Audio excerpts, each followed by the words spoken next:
Bueno, buenas tardes a todos y todas. ¿Cómo están? Estamos ya dando inicio al último encuentro de esta serie, de estos encuentros de la Semana UNIPE, invierno 2024. Venimos trabajando con diálogos con historiadores en las distintas ediciones de la Semana UNIPE, con la coordinación de Darío Pulfer y quien les habla. Y bueno, esta vez pensamos hacer esta serie de 3 encuentros con distintas colegas especialistas en esta temática que propusimos, que es el estado de los estudios acerca del peronismo, en 3 periodos diferentes. Hoy nos toca conversar sobre los primeros años 70, así que bueno, agradecemos muy especialmente a quienes están conectados y conectadas, también a todos y todas los expositores y especialmente también a quienes expusieron el lunes o el miércoles y que también bancaron la actividad en los 3 días. Acá los veo a Omar, a Julio, también estuvo dando vueltas en la semana Nicolás, Laura Ehrlich, así que bueno. Y hoy agradecerles muy especialmente a Pablo Garrido y a Juan Iván Ladewix, que nos van a brindar sus conocimientos sobre este tema, que viene muy bien refrescar y poder conversar y poder pensar en el momento, digamos, en el que se encuentra hoy la investigación sobre peronismo en los años 70. Bueno, vamos a empezar con Pablo.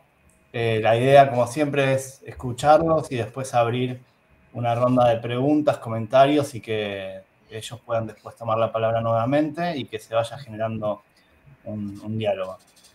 Pablo Garrido es politólogo, magíster en Sociología Económica, es becario doctoral del CONICET, docente de la Universidad de Buenos Aires, de la Universidad Nacional General Ortiz, y bueno, integra proyectos de investigación en el marco del grupo de estudios sobre peronismo de la Facultad de Ciencias Sociales de la UBA y también en la UNIPE.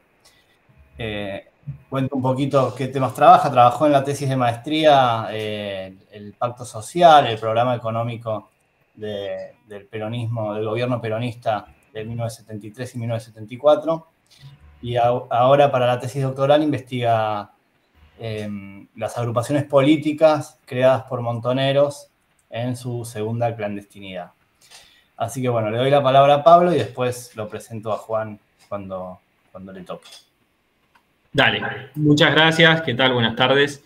Primero agradecerles a Darío, a Sergio por la invitación, a la gente de la UNIPE y bueno, a todos ustedes que se conectan hoy un viernes a la tarde. Les agradezco mucho. Inicio contándoles un poco cuál es el disparador de la presentación, que en algún punto funciona también como disparador de muchas de nuestras discusiones en el grupo de investigación sobre peronismo de sociales, que tiene que ver con una ponencia. Originalmente era de Omar Hacha, no sabía que iba a estar presente Omar, así que cualquier cosa me corrige, pero en la que se preguntaba en algún punto sobre el estado de los estudios en 2012, después la ponencia va a formar parte de su libro Un revisionismo histórico de izquierda, sobre los estudios sobre la década del 70 y en particular vinculado a las izquierdas, ¿no? Y allí encuentra que hay una sobrevaloración del significante violencia como término suficiente para caracterizar una época y una matriz interpretativa generacional entre diversos exponentes de una corriente de producciones a las que va a denominar socialdemocráticas, que identifican centralmente a la violencia como un factor explicativo de la etapa que tiende a conformar, y acá cito textual, una nueva violentología, una discursividad que encuentra en la violencia política la razón fundamental de una época de otro modo desquiciada. Así, y ahora interpreto yo eso, la irracionalidad de la violencia ocluía, de cierto modo, a la actividad política, que en muchos relatos aparecía como en suspenso, podemos decir, en los primeros 70. A mí el ejemplo de eso que me gusta es el prólogo que hace Félix Luna al libro de Richard Gillespie en la década de los 80, en el cual Luna elogia, ¿no?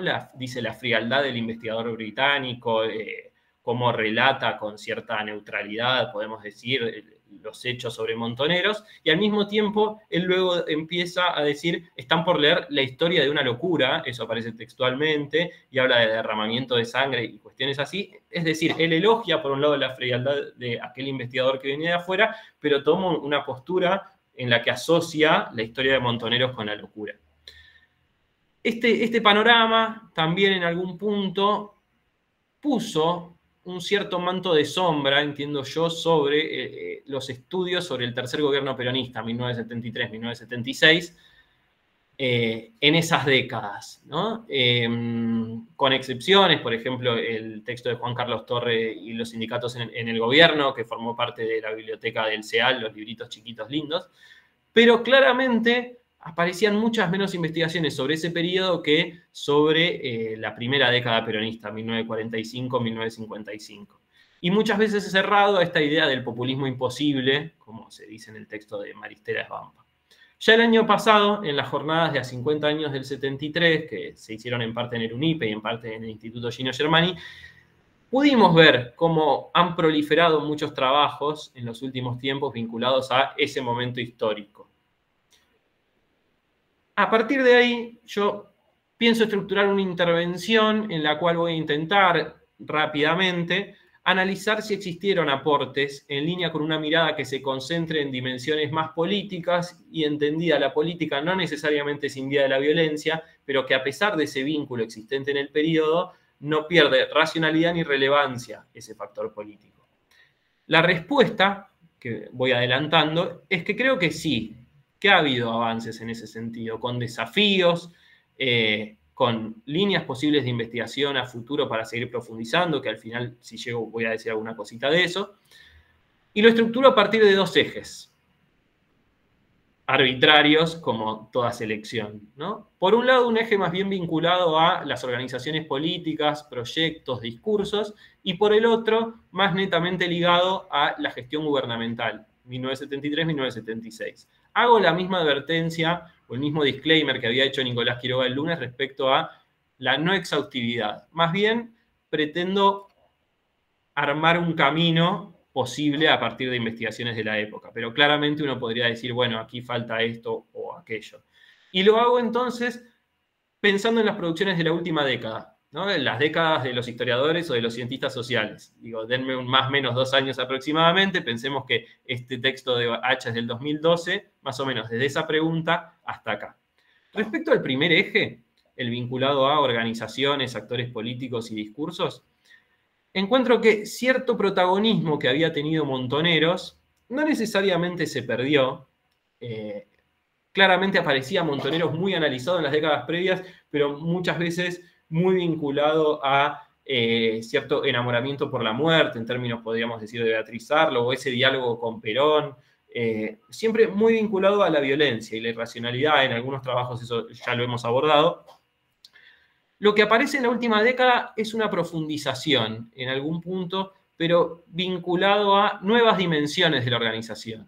Y el lente más cerca de diversas dimensiones. Y al mismo tiempo, un descentramiento. ¿A qué me refiero con descentramiento? Nuevas investigaciones respecto a otras organizaciones políticas, tanto de la izquierda peronista como del amplio espectro ideológico del peronismo en la etapa. Voy a iniciar mencionando un texto del año pasado, un libro de Daniela Slipak que se presentó también en la semana UNIPE. Su libro sobre las disidencias y rupturas de la organización. Me pareció interesante que continuó un proceso de libros sobre rupturas de Montoneros, en los cuales voy a mencionar el de Luciana Seminara sobre la columna Sabino Navarro y el de Mariana Pozzoni sobre la juventud peronista lealtad, que en algún punto cruza ambos ejes, porque en ese libro también se abordaba la participación de esos actores, de esos militantes, en la gestión provincial.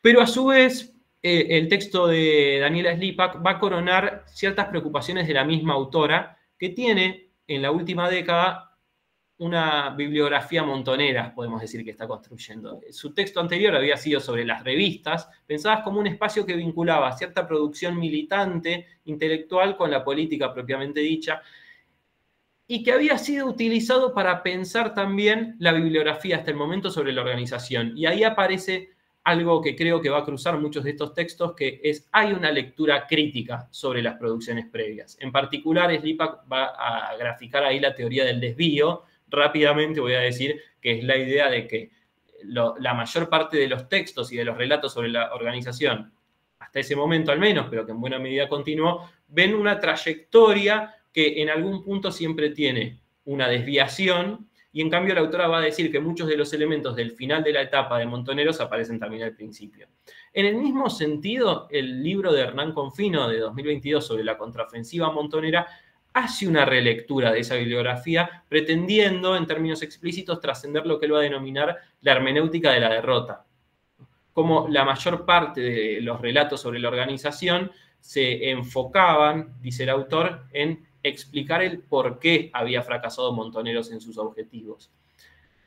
Que aparece acá algo que también va a estar, por ejemplo, en el libro de González Canosa sobre la FARC, la idea de revalorizar los proyectos como no condenados al fracaso a priori, al menos, y pensarlos contextualizados.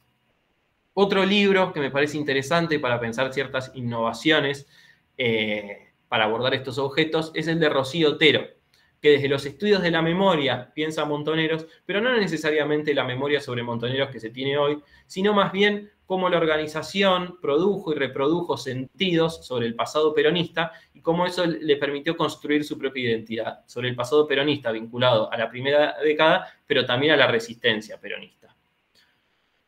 Otro elemento que apareció prolíficamente en las investigaciones vinculadas a Montoneros en la última década tiene que ver con las agrupaciones políticas de superficie. Ahí aparece la tesis doctoral de María Eva Camelli sobre el movimiento villero peronista, los trabajos de Guido Lisandrello sobre la juventud trabajadora peronista, y habitualmente identifican prácticas y lógicas en tensión. Y si digo lógicas en tensión, también quiero traer la tesis de Fernanda Tocho, que ya salimos un poco de Montoneros y vamos un poco más amplio, aborda la tendencia revolucionaria del peronismo y cómo participó en el gobierno de la provincia de Buenos Aires. De vuelta, un trabajo que podemos pensar vinculando ambos ejes.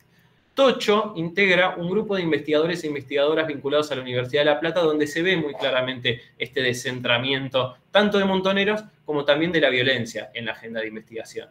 Aparece aquí el libro de González Canosa sobre la FARC, que se va a enfocar en identificar huellas de origen, causas de radicalización, que le permiten ver en esta organización un cierto camino desde el socialismo hacia el peronismo y cruces, ¿no? Hace un análisis en parte identitario, podríamos decir, y sobre la ideología de la organización, sobre sus ideas. Este espacio también fue abordado luego por Ignacio Kuster. El grupo tiene, o al menos yo identifico, dos compilaciones que me parece concentran muy bien estas ideas de revalorar los proyectos en su contexto, más allá de los fracasos posteriores, y descentrar Montoneros. Por un lado, un dossier de 2021, Más allá y más acá de Montoneros, actores, experiencias y sentidos del peronismo revolucionario, de Tocho y González Canosa, y por el otro lado, una compilación sobre el periodo 73-76, que tiene un título sugestivo, Futuros en pugna, a cargo de Laura Lenzi y José Cernadas, que también buscan evitar el cierre sobre este periodo y de algún modo también relacionan los dos ejes que abordo hoy. El último trabajo de este espacio vinculado a la UNLP, el de Mariela Stavale y su tesis sobre las revistas Militancia Peronista para la Liberación y De Frente con las Bases Peronistas.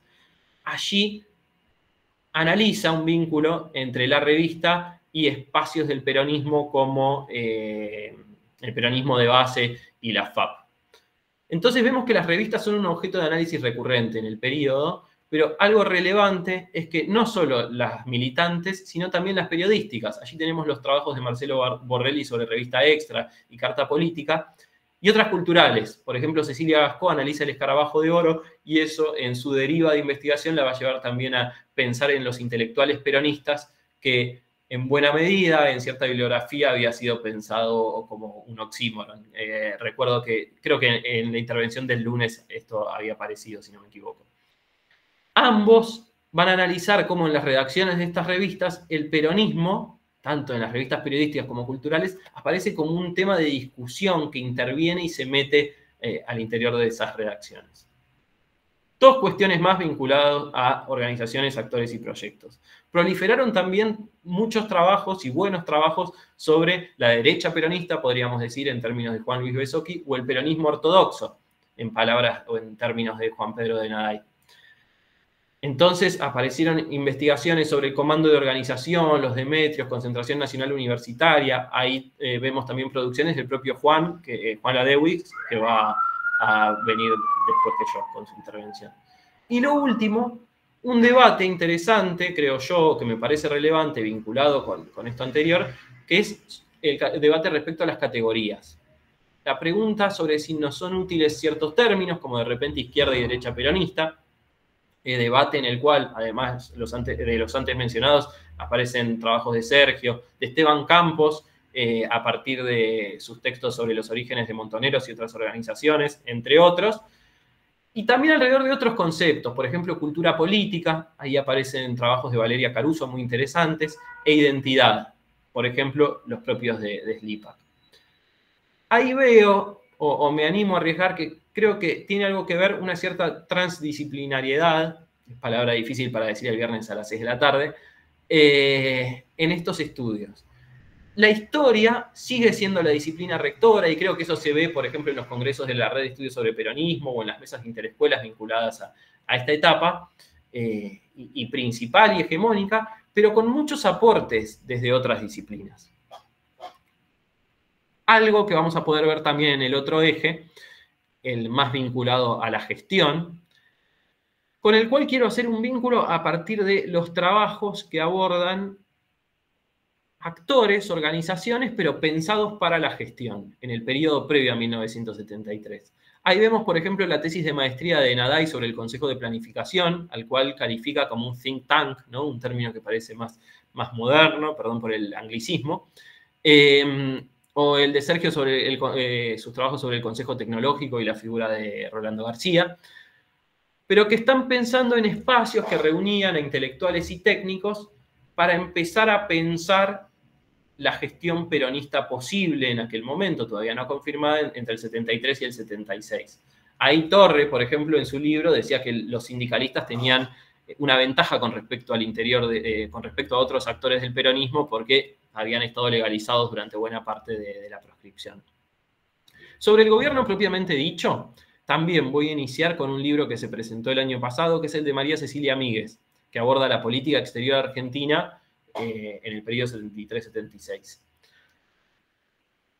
Deja ver muchos de los cambios que se produjeron en el gobierno, recuerden, ¿no? Cámpora, Perón, su muerte, luego Isabel, el interregno de las TIR y las disputas intraperonistas, pero en particular vinculado con la Cancillería y la política exterior. Entonces vemos reflejados ahí algunos de estos cambios. Por ejemplo, la figura de Puig, del canciller Puig, el primero, muy respetado al interior de las propias relaciones internacionales, digo, respetado en términos intelectuales. Ahí aparecen conceptos como el de autonomía heterodoxa, ¿no?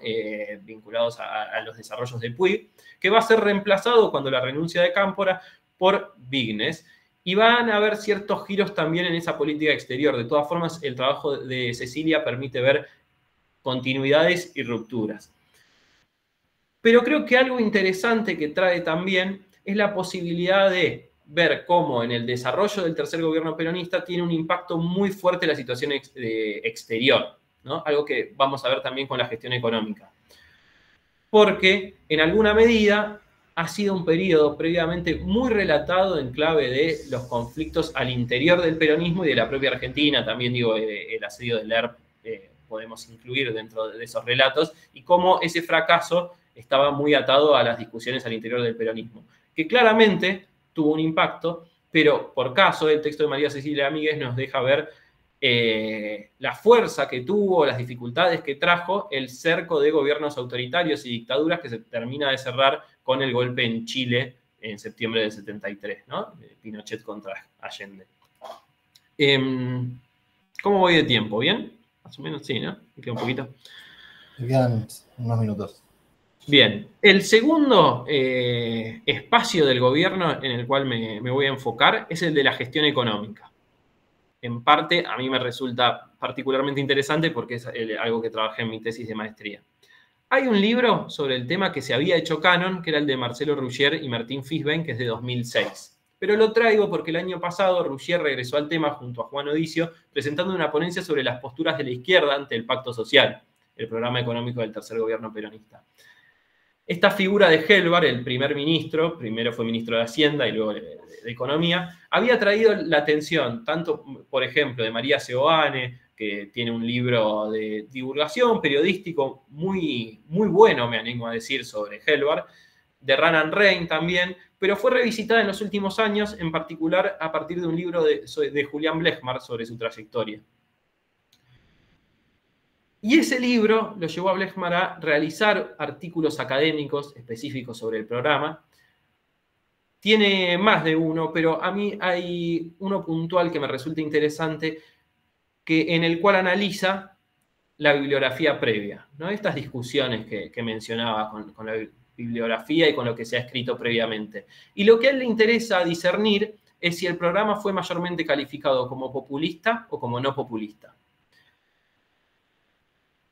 En buena medida, como la mayor parte de los trabajos que traigo aquí, está discutiendo explícitamente con Sturzenegger, el flamante ministro, que en 1992 había presentado a este programa de Helvar en clave de macroeconomía populista en un libro compilado por Dornbusch y Edwards, dos autores estadounidenses, que tienen una calificación de macroeconomía populista bastante rudimentaria, voy a decir. Total, seguramente no me van a escuchar, pero en ese texto Sturzenegger decía, bueno, este es un ejemplo claro. Blechmar le discute con una serie de elementos, pero también con la bibliografía, encontrando que la mayor parte de los textos han calificado a este programa como no populista. Y ahí sí dije explícitamente, porque vemos que buena parte de los textos de la última década sobre la gestión Helvar y sobre el programa económico que impulsó, están discutiendo explícita o implícitamente con Sturzenegger y esta mirada de la macroeconomía populista. Ahí aparece también un trabajo de Cecilia Vito, tiene un artículo que para quienes hacen docencia me parece fantástico para explicar el tercer gobierno peronista, de Realidad Económica del año 2013, que recomiendo porque sé que acá hay varios y varias docentes. Pero también hizo su tesis doctoral y la presentó en 2022 sobre la gestión de Helvar. Y lo que tiene interesante es que es un trabajo bastante integral, algo que estuvo relativamente ausente en la última década. Y al mismo tiempo tiene artículos específicos, por ejemplo, sobre la energía. ¿Qué nos permite ver de vuelta? El impacto de la situación exterior en el desarrollo de la gestión peronista, en este caso por la crisis internacional del petróleo, que va a identificar en su artículo sobre la energía que impacta diferencialmente en la Argentina, que impacta más en la Argentina que en otros países, porque era un país que dependía mayormente de hidrocarburos, más incluso en términos relativos que otros países. Los últimos trabajos vinculados a la economía del tercer gobierno peronista que voy a mencionar son los de Ramiro Covielo y Pablo Priluca, que ponen en crisis también ciertas lecturas lineales que asocian al programa del tercer gobierno peronista con los de la primera década, que al mismo tiempo, ya sabemos, tampoco fueron unívocos ni similares entre sí, los de la primera etapa de la primera década con los de la segunda, pero a eso no nos vamos a introducir en eso. Analizan muy de cerca el plan trienal, un plan que el gobierno peronista va a diseñar al final de 1973 para los 3 años siguientes que le quedaban de gestión. Recordemos que el periodo de gobierno ya no era de 6 años como durante el primer peronismo, sino de 4. Y allí identifican y analizan aspectos relacionados con los niveles de inversión, consumo esperados, el rol de los técnicos de la CEPAL, y ahí aparece un elemento muy interesante. Los técnicos de la CEPAL van a tener un rol importante en esta elaboración y los autores identifican un cambio, un acercamiento de Perón y el peronismo con la CEPAL que refleja una dinámica muy distinta a la que había habido entre Perón y Prebisch, ¿no? Recordemos, si no, el trabajo de Jaureche al respecto. Último sector del gobierno que traigo, el de la política educativa. Aquí yo conozco más a través de Sergio, ¿no? Y su libro sobre la Universidad Nacional y Popular de Buenos Aires, pero también el capítulo del libro reciente sobre la política educativa general del tercer gobierno peronista. Hay también trabajos de Laura Rodríguez y la universidad durante ese periodo, y de Gabriela Dascaño sobre la educación técnica. vemos que cada uno enfocándose en elementos distintos, incluso hay sobre las campañas de alfabetización CREAR específicamente de Antonio Nicolau. Bien, bueno, el Ministerio de Bienestar lo analizó María Florencia Osuna, pero no llegó por una cuestión de tiempo a desarrollar mucho sobre eso. Sí incorporé a lo que traía hoy dos cuestiones que aparecieron el lunes, que me parece que son relevantes para pensar las distintas décadas, ¿no? Han aparecido también trabajos de género, o vinculados con la agenda de género. Ahí aparecen textos de Karin Gramático, de Alejandro Berti y de Cristina Viano, que centralmente analizan las formas de militancia de las mujeres en muchas de estas organizaciones, pero con un rol preponderante de la agrupación Evita, una agrupación política impulsada por Montoneros en 1974. Y el otro elemento que apareció el lunes que me interesa traer hoy es el de la variación de escalas. Es decir, el trabajo con distintas organizaciones a nivel provincial, por ejemplo, Jessica Murphy con la JP regionales en Chubut, o diferenciando espacios al interior de una organización, por ejemplo, los textos de Salcedo, que hay uno que es previo al periodo que analizamos, ¿no? Montoneros del Barrio, pero necesario mencionar para entender después Montoneros del Centro, aunque con Centro hay un juego también respecto a la idea de conducción. Y también en el sentido de los gobiernos, en algunos casos provinciales, como los que ya mencioné con la provincia de Buenos Aires, pero también a nivel subnacional, a niveles de intendencia, como en 3 de febrero, con trabajos de Luciana Mingrone y del propio Juan. Resumo para cerrar. En cuanto a las organizaciones, encuentro un análisis de nuevas dimensiones de la organización Montoneros, en la cual se analizan dimensiones de la experiencia que trascienden la idea de la excluyente irracionalidad de la violencia. Y al mismo tiempo perdió centralidad, ya que proliferaron numerosas investigaciones sobre otras organizaciones del amplio espectro ideológico peronista. Y en cuanto al gobierno, se ha logrado trascender la idea de imposibilidad como agotamiento del análisis posible, ¿no? Y se ha enfocado y se han producido nuevas investigaciones que discuten abiertamente con teorías previas, como en el caso de Sturzenegger, y que se enfocan en áreas específicas de lo social muy vinculadas con la ley de ministerios que se hicieron, ¿no? Podemos ver ahí para el Ministerio de Economía determinados trabajos, para el Ministerio de Educación otros. Después puedo mencionar algunas cuestiones relacionadas con la vacancia. Y en ambos casos la disciplina rectora sigue siendo la historia, pero se ha nutrido de la interdisciplinariedad que entiendo que permitió que emergieran debates nuevos. Si les parece, cierro acá por ahora y cualquier cosa después discutimos otras aristas. Bueno, muchísimas gracias, Pablo. La verdad, interesantísimo. Después seguimos conversando. Le doy la palabra entonces a Juan Ladewix. Juan es doctor en Historia por la Universidad Nacional de Mar del Plata, profesor adjunto también de la misma universidad, es miembro del grupo de investigación sobre movimientos sociales y sistemas políticos en la Argentina moderna, del Centro de Estudios Históricos de la Universidad de Mar del Plata.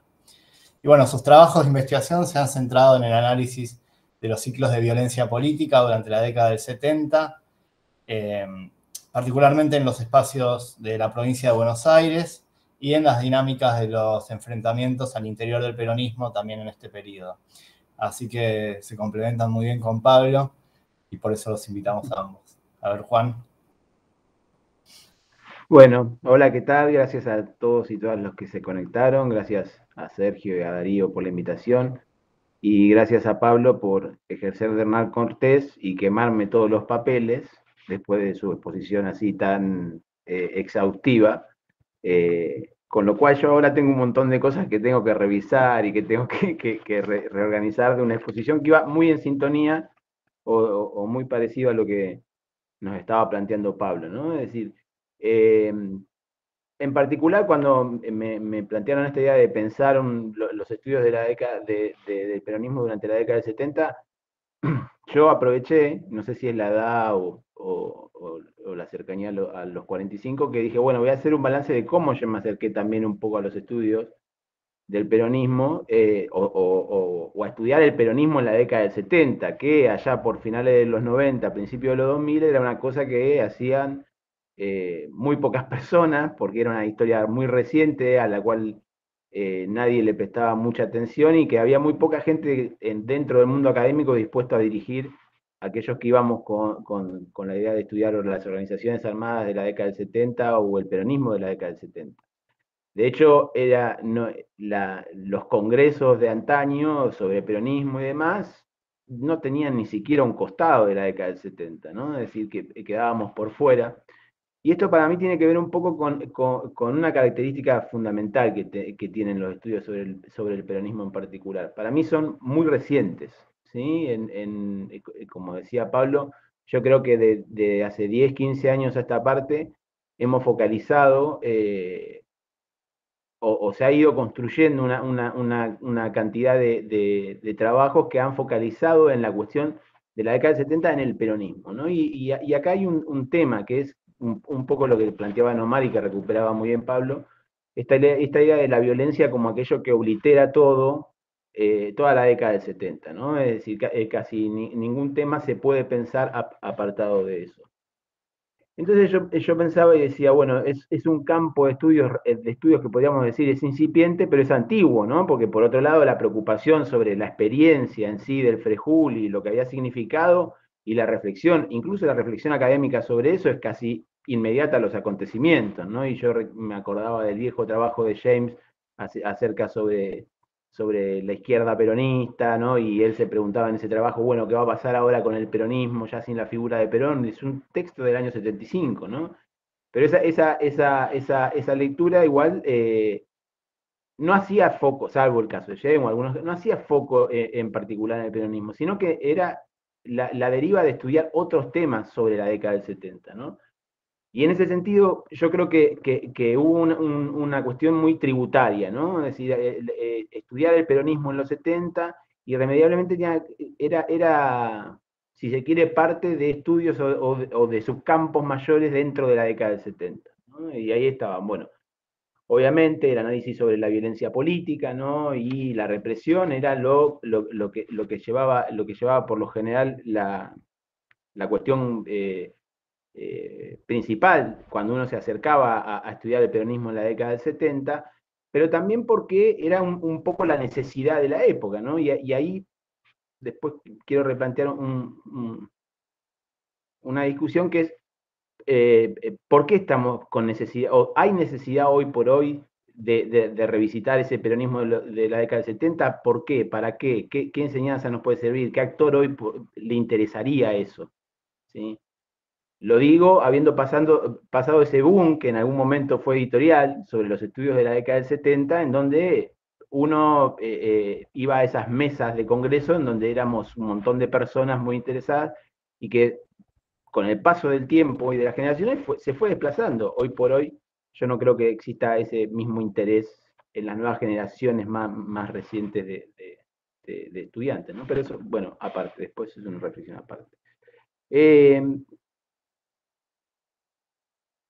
En ese sentido también, bueno, casi siempre los estudios estaban asociados a los estudios sobre la memoria, la historia testimonial, aunque desde la historia testimonial hay un elemento para mí de mucha recuperación, es decir, en algún momento al periodo previo que analizaba Pablo, la historia testimonial fue central para la recuperación de los estudios sobre el peronismo en la década del 60, digo, todos los trabajos de Baschetti, ¿no? Y de Gil, y un montón de trabajos de ex militantes, pero que van recuperando, que también hacen un trabajo sobre la recuperación de las fuentes del periodo, que es muy importante, y que hoy por hoy también marca una diferencia a la hora de investigar. ¿Sí? Hoy por hoy, esto que decía Pablo, los trabajos sobre las revistas, hoy por hoy son relativamente accesibles, pero hace 20 años las revistas montoneras y demás no estaban en línea, había que buscarlas, y en eso Baschetti había tenido un rol fundamental y me parece que siempre es importante señalar ese aporte de la lectura testimonial. ¿Sí? Y lo otro era la subsumisión en un mundo de trabajo que hacía foco en otra cosa, ¿no? En la protesta social, en la radicalización, en el sindicalismo, ¿sí? Pero que también, muy nutridos esos cuerpos de trabajo por investigadores e investigadoras muy cercanos, creo yo, o cercanos no, identificados con una tradición de izquierda y demás, que lo que buscaban principalmente era el análisis de la década del 70, pero de sectores que en cierta medida, y esto lo digo así en el desparpajo que me estoy manejando,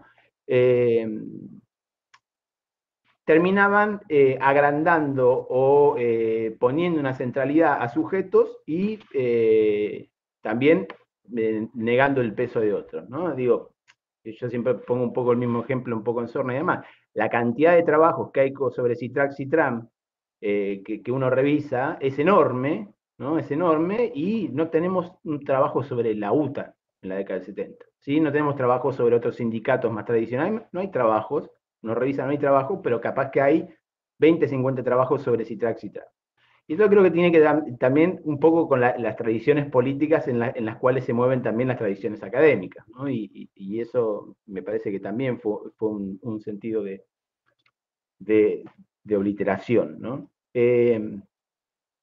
Y la otra herramienta más tardía, creo yo, de la cual tributamos aquellos que nos dedicamos a estudiar el peronismo en la década del 70 fueron de los propios estudios sobre el peronismo, ¿no? Es decir, un poco lo que se empieza a ver a partir del 2010 es ese corrimiento natural de aquellos que habían estudiado el peronismo clásico y que mediante una serie de trabajos y demás se van corriendo del periodo, y ahí aparecen ya los trabajos sobre el peronismo en la década del 60, de Julio, de Marcilés y demás, y finalmente ya algunos trabajos sobre la década del 70. ¿Sí? Y ahí yo creo que hay un juego interesante. Y en esto voy a pecar un poco de federalista, no sé por qué, porque estoy en Mar del Plata, pero digo, y es algo que Pablo recuperó al final. Yo creo que los estudios sobre los casos provinciales o los estudios situados en casos locales han aportado muchísimo a rever principalmente los conflictos al interior del peronismo, ¿no? Porque creo que hay una tensión que tenemos, un poco hablando en voz alta y teniendo en cuenta lo que decía Pablo, con respecto a cómo abordamos el peronismo dentro de este campo más reciente de estudios, ¿no? Es decir, yo creo que nos sigue faltando esa visión omnicomprensiva, ¿no? Es decir, tratar de comprender a todo el peronismo como un conjunto. Estamos tan cruzados con esta particularidad, que en realidad no es tan particularidad si no fuera por que está mediada por la violencia, digo, por esta particularidad de los conflictos intraperonistas, ¿no? De los conflictos al interior del peronismo, que hacen que eso se refleje en cierta medida en los que estudiamos peronismo en la década del 70, ¿no? Es decir, yo lo que veo es que aquel que estudia organizaciones de la izquierda peronista, o lo que podríamos denominar la izquierda peronista, rara vez visita a la derecha, la visita como una cosa de espejo, ¿no? Es decir, y aquellos que a veces estudiamos más la derecha hacemos lo mismo. Pero me parece que todavía lo que está faltando es esa visión más general de poder comprender al peronismo de los 70 como un todo, ¿no? Sí, como un todo que es complejo, que está cruzado, y acá me meto con una cuestión que también para mí va a ser central, que está cruzado por esta idea de los clivajes, ¿no? Es decir, y que casi hay un... Bueno, esto es lo que ustedes en el trabajo, ese colectivo de Campos, Saya, Fiederman y demás, lo trabajan bastante bien, muy bien, ¿no? No bastante bien, no, muy bien lo trabajan. Pero yo creo que nos falta eso, ¿no? Que nos estaría faltando poder ver otros clivajes que cruzan el peronismo de la década del 70. Y yo creo que ahí hay algunos trabajos, como el trabajo, como vos mencionabas, el trabajo de Mariana Pozzoni, algún trabajo que hicieron con Marcela Ferrari también, sobre la importancia que tiene, por ejemplo, en la provincia de Buenos Aires, pero en general, ¿no? La descomposición ya del peronismo en el gobierno durante la etapa de Isabel, y en particular lo que fue el fuerte enfrentamiento de verticalismo y antiverticalismo, que también es una cosa que muy recientemente se está visitando, y para mí es un clivaje interesante, porque nos puede poner a revisar estas viejas ideas de izquierda y derecha como muy cristalizadas, y empezar a ver eso como un magma dentro del peronismo que está cruzado por diversos clivajes, no solamente por ese clivaje de izquierda y derecha, sino por otros. Y en ese sentido, me parece que los trabajos que han enfocado sobre la cuestión local, la cuestión provincial, están más cerca de eso, ¿sí? ¿Cuál es el problema? Que la dimensión es más pequeña, ¿sí? Pero está más cerca de esta idea de tratar de darnos una pintura nueva o distinta sobre ese peronismo de los 70. Ahí también yo creo que aparecen algunos temas interesantes que son como desafíos a la hora de poder escribir y desafíos a la hora de saber qué es lo que estamos queriendo decir. ¿En qué sentido?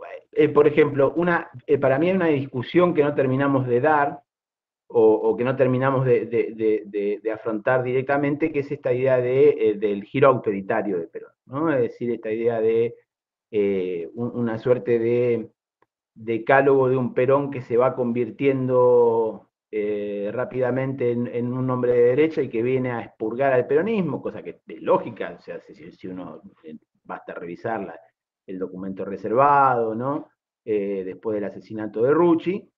Pero lo cierto es que lo que no terminamos de configurar es la pregunta sobre Perón y el paramilitarismo, ¿no? Es decir, a veces esa pregunta queda como muy sin resolver, porque también es una pregunta que tiene que ver con esos conflictos al interior del peronismo, ¿no? Y ahí aparecen algunas ideas que para mí son ideas que podríamos empezar a discutir de nuevo, ¿no? Esta idea, un poco lo que Marina Franco hizo con la idea de correr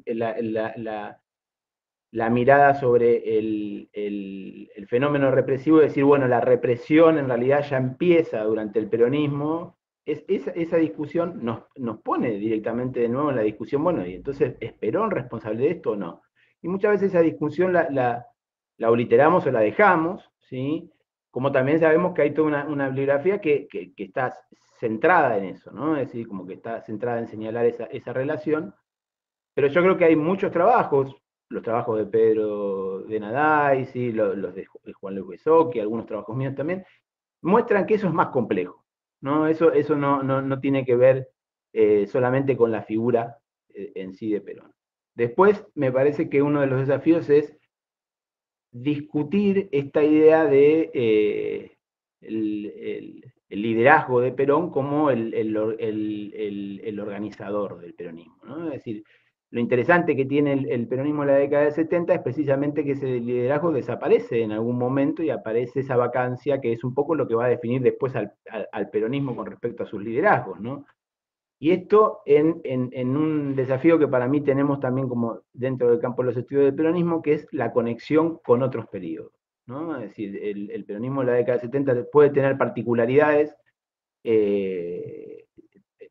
pero no sé si hay un peronismo de los 70, ¿sí? Un peronismo setentista que si lo hay, tiene conexiones con lo anterior y tiene conexiones con lo posterior. Y el desafío está en que para mí ese periodo, que es la década del 70, es precisamente un momento clave, bisagra, ¿no? En la reconfiguración de algunas prácticas del peronismo, ¿sí? De algunas prácticas del peronismo.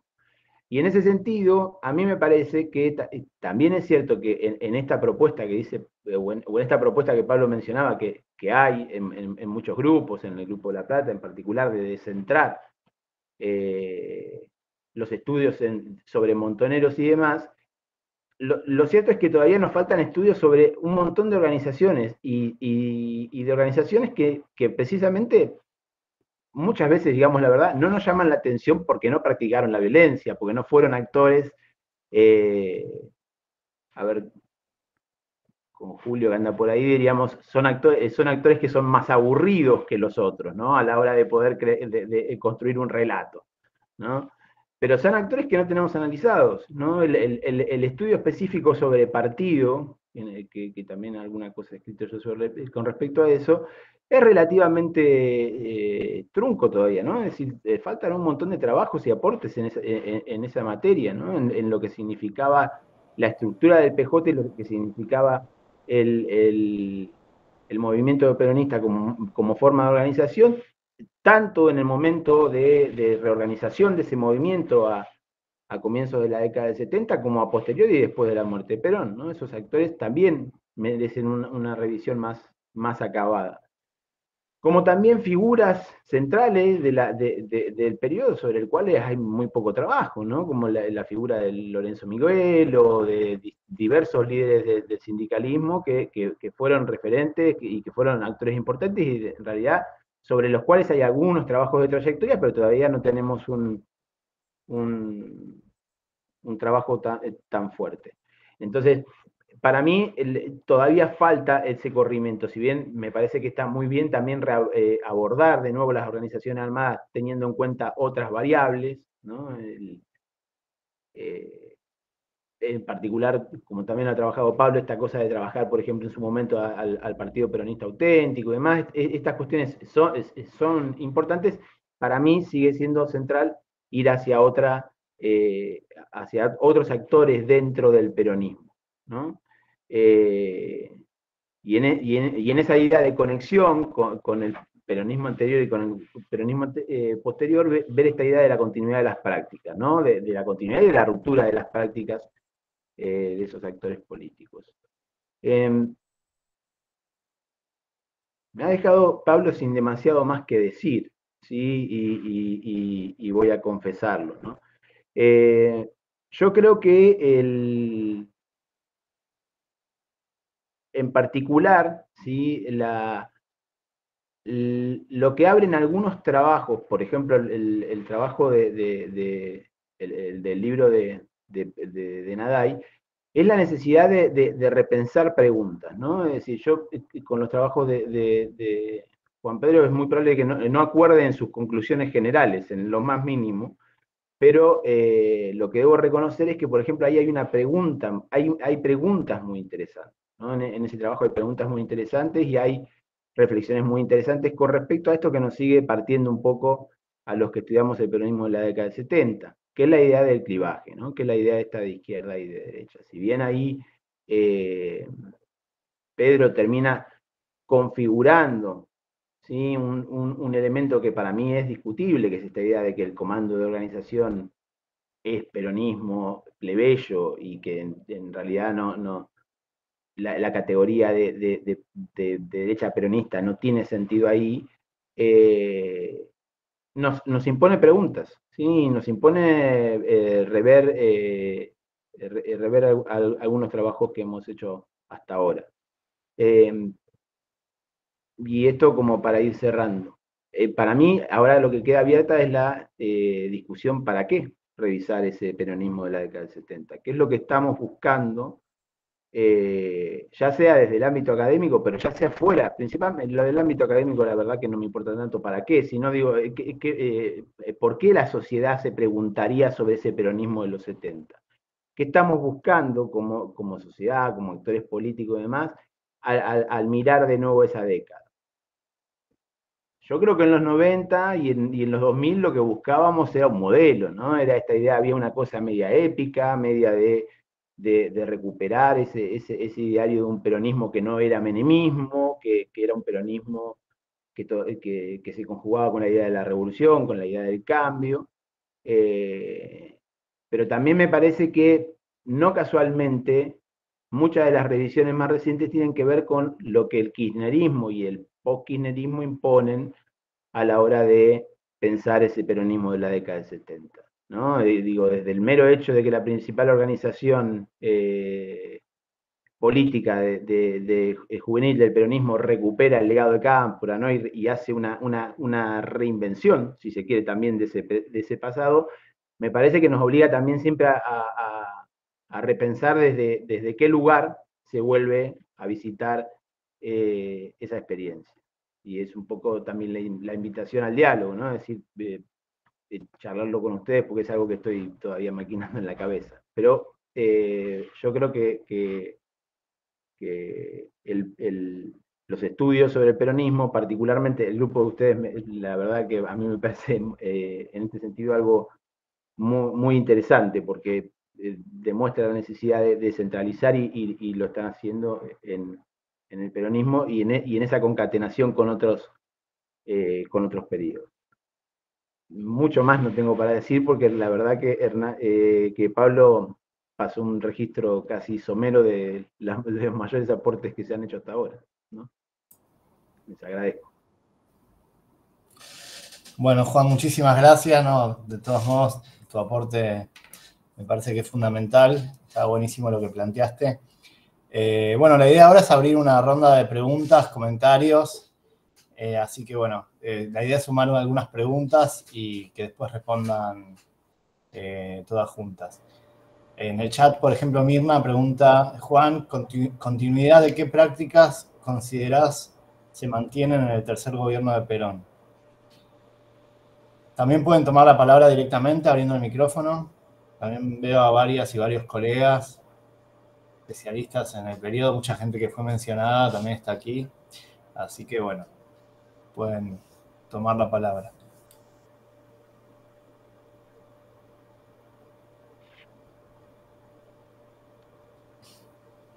Bueno, mientras se van animando, yo tiro también una pregunta que Pablo algo anticipó y no le alcanzó el tiempo, que es el tema de las vacancias, ¿no? No para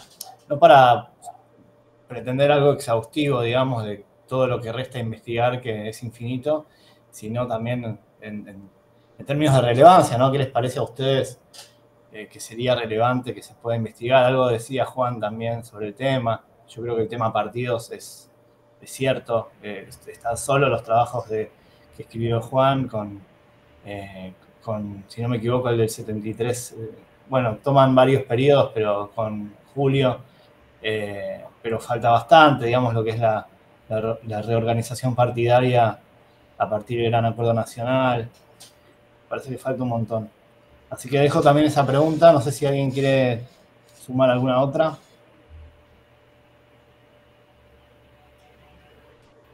Sí, yo quería hacer una pregunta. Bueno, ahí justo Martín Lucero levantaba la mano. Pensando, digamos, en esto que comentaba Juan, que me pareció muy interesante, digamos, de cómo el kirchnerismo y la recuperación, digamos, de la memoria militante de los 70, ¿no? Por parte de los Kirchner y el nombre de la agrupación juvenil, etcétera, había, digamos, había permitido, digamos, abrir un poco el pasado setentista de una manera más compleja y no tan asociada con la violencia política. ¿Qué lugar creen que tuvo o que podría tener, digamos, la publicación del libro de Abal Medina en el 2022? Más que nada pensando en la recuperación de la palabra de Perón o de la imagen de Perón, digamos, y ya no de la juventud maravillosa, ya no de la figura de Cámpora. O sea, en ese sentido, digamos, si bien es un libro de testimonios, bueno, pero que, digamos, es posible a partir de ahí empezar a pensar, digamos, volver a pensar, digamos, la figura de Perón de otra manera y ya no la de la juventud maravillosa, digamos. A eso me refiero. Gracias, Luciano. Bueno, le damos la palabra a Martín y después hacemos una ronda de respuestas. Hola, ¿qué tal? Buenas tardes. ¿Alguna reflexión, por ahí algunas cuestiones, preguntas, no sé si son preguntas directas, pero bueno, sobre todo con el tema de Montoneros, ¿no?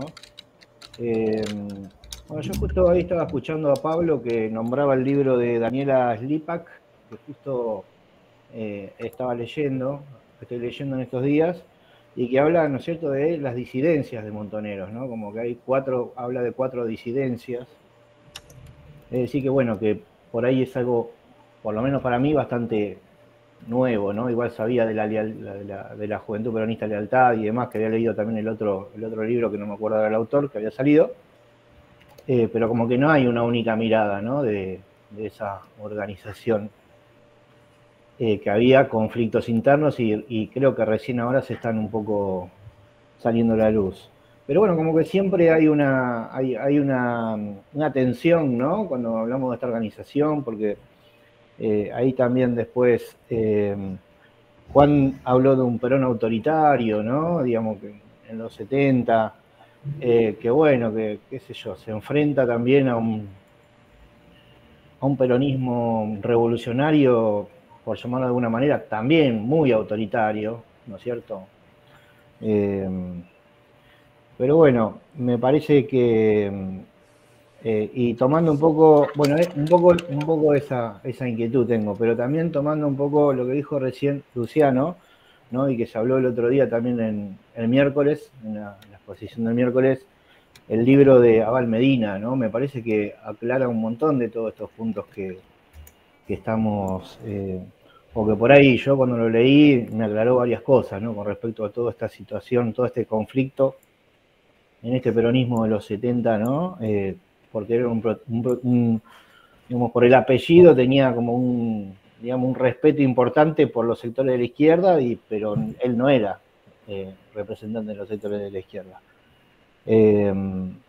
Me parece que ese libro aclaró bastante todo esto. Y dos preguntas ahí concretas, ¿no? Y termino.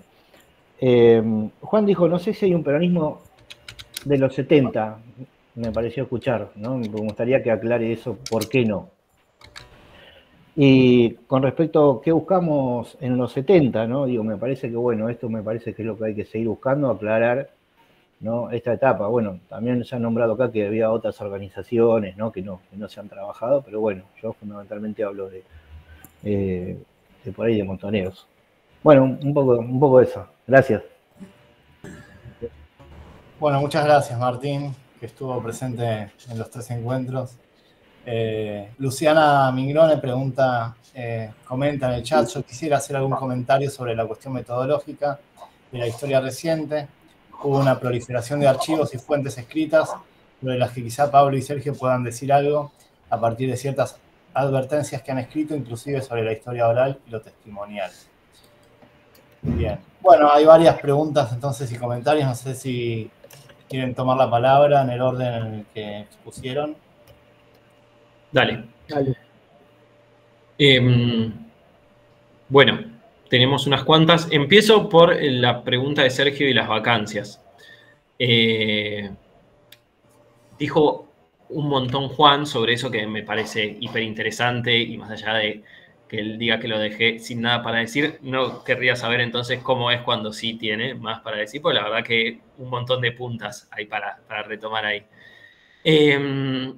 Primero, creo que una vacancia tiene mucho que ver con algo que surgió el lunes también. Yo retomo mucho el diálogo con el lunes. El miércoles no pude estar por trabajo, disculpen. Pero esta idea de la integralidad de los relatos o incluso cierta síntesis, ¿no?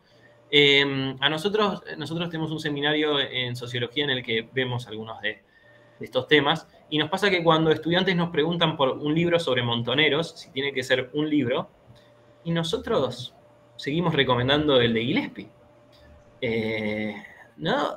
30 y pico, casi 40 años después, si pensamos la versión en inglés, sigue siendo ese, aun cuando están todas estas cuestiones nuevas, ¿no? Que pudimos ir mencionando sobre montoneros y estas investigaciones posteriores, no tenemos un libro que retome todo eso y cuente una historia completa sobre montoneros, suponiendo que esto existiera, ¿no? Con todas las tensiones que eso implica y demás. Y así como lo digo de montoneros, se puede pensar sobre diversos temas, pero Juan lo trajo también con la idea de un peronismo, si se puede pensar un peronismo o cómo relatarlo. Y para la docencia me parece central que puedan aparecer esos libros. Está la tesis de Julieta Bartoletti, pero corta también en 1976, entonces deja todo un periodo interesante para pensar que queda afuera.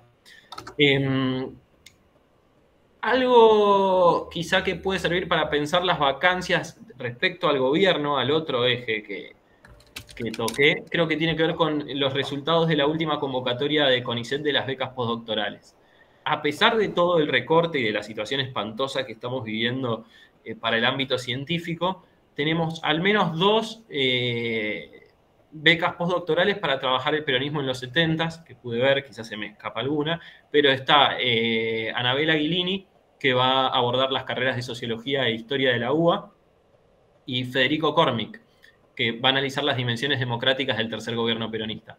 Que se otorguen estas becas me parece que en un punto dice que hay algo para seguir pensando, en muchos casos también para seguir acercando el lente y viendo respecto al gobierno aquellos lugares donde no se trabajó tanto. Por ejemplo, hace no mucho, un estudiante de ese seminario quería investigar el turismo durante el tercer gobierno peronista. Y básicamente no hay prácticamente nada de eso, como sí hay del primer peronismo y la democratización del bienestar y demás, ¿no? Estoy pensando en esos textos. Es verdad que es un periodo más breve para pensarlo, pero proyectos, ir a buscar proyectos y demás se podría hacer. Bueno, no voy a repetir, pero lo que dijo Juan respecto a algunas trayectorias. No solo pensaba las de sindicalistas, también de actores muy importantes como Isabel y López Rega, que no se han revisitado tanto desde la academia. Por ejemplo, suscitó muchísimo ruido un documental que se hizo sobre Isabel, con una lógica más desde el mundo del cine, me animaría a decir, que desde la academia histórica. Creo que eso falta todavía también volver a algunas de estas cuestiones. Y lo último sobre vacancias, creo que, y lo pienso también en vínculo con el para qué que traía Juan, creo que algo que nos queda ahí pendiente es pensar cómo hablar con el afuera de la academia. Comparto, viéndolo en la facultad, que creo que hay menos interés hoy en grupos de estudiantes que hace un tiempo, pero tenemos una urgencia que es que nos están hablando en los 70s. Y digo, nos están hablando en los 70s desde sectores no solo negacionistas, reivindicacionistas en algún punto del terrorismo de Estado, y aparecen actores, qué sé yo, Nicolás Márquez, ¿no? Con ese tipo de textos, y creo que nos plantean un desafío. En algún momento hubo un debate interesante entre Besetti y unas respuestas de Pontoriero, Besocchi de la Torre en el diario AR, que me parece relevante. Incluso Seferino Reato, no tan reivindicacionista, pero reaparece en los 70s, ¿no? Reapareció en el debate entre Milei y Patricia Bullrich, y ahí hubo algo que me parece fascinante, que es que Milei le dijo, ustedes ponían bombas en jardines de infantes a Bullrich por Montoneros, y salió una nota en La Nación diciendo, no, Montoneros no ponía bombas en los jardines de infantes, debe ser la primera vez que en La Nación aparece algo tratando de dejar no tan mal parado Montoneros, pero estamos viviendo, creo yo, que eso grafica una época muy peculiar en ese sentido y que algo tendríamos que poder decir. Sobre todo porque es completamente amenazante el contexto. Y hoy día para todos, para peronistas, no peronistas, para cualquiera que esté en contra de la dictadura militar. Listo, eso respecto a las vacancias, seguro después Juan va a decir más y mejor. Respecto a el rol de lo que preguntaba Luciano, del libro de Abal Medina y recuperar el lugar de la palabra de Perón. Bueno, justo hace no mucho hablábamos con Luciano de esto, él está trabajando la palabra de Perón propiamente dicho y creo que tenemos que ir a leerlo en cuanto publique. También Luciana, que estaba por ahí, Luciana Mingrone, tiene hace poco un artículo de hace poco tiempo sobre memorias sobre Perón. No tengo mucho para decir más que creo que la palabra de Perón del 73 tiene muchas cosas relevantes para ir a buscar, ¿no? Aparece lo del medio ambiente ya en el 67, pero estoy pensando en este Perón del regreso o del casi regreso. Cuestiones asociadas al medio ambiente, la idea de la democracia integrada me parece muy interesante, no solo por las implicancias que tiene respecto a la política interior y la relación con la oposición, sino que tenía una dimensión vinculada al progreso histórico en el tiempo, ¿no? Él asocia democracia integrada con algo que viene a ser un momento intermedio entre los nacionalismos y el universalismo que era inevitable para Perón. Creo que hay mucho de eso que podríamos ir y volver a buscar. Respecto a lo que preguntaba Martín de las disidencias montoneras, sí, es nuevo y no es nuevo en términos de, bueno, como decía antes, están trabajos de Luciana Seminara, también Luciana Mingrone había escrito de esto. La propia Daniela Slipak tenía trabajos anteriores, alguno más que ahora, bueno, Mariana Pozzoni. Hay. Lo que tiene interesante el texto de Daniela es que viene a reunir distintas disidencias que habían sido trabajadas por separado, me parece. Y sobre la historia oral, bueno, ahí hay que preguntaba Luciana y que también tiene cosas trabajadas sobre eso. Sí, el tema de las precauciones me parece crucial y es muy potente, ¿no? El tener más actores vivos a quienes ir a preguntarles, aunque lamentablemente cada vez menos. Hace poquito falleció Luis Fuchs, que tiene un libro testimonial sobre Montoneros, por ejemplo. Y hoy o ayer salió una nota en Clarín sobre la novela de Sergio Bufano. Creo que tiene una potencialidad tremenda la posibilidad de ir a buscar esos testimonios, que nos diferencian en algún punto del primer peronismo, del cual quedan cada vez menos y quedan. Y ahí hay algunas cosas. A mí me gusta mucho el texto, por ejemplo, de Vera Carnovale, que ella estudia mayormente el ERP, pero el texto que tiene para pensar la potencialidad de los testimonios. Y bueno, muchas precauciones también que uno puede ver, tanto de la historia reciente como de los estudios sobre la memoria, que hace un poquito eso Rocío Otero también, me parece que tiene una potencialidad interesante para todos y todas nosotras quienes trabajamos esto.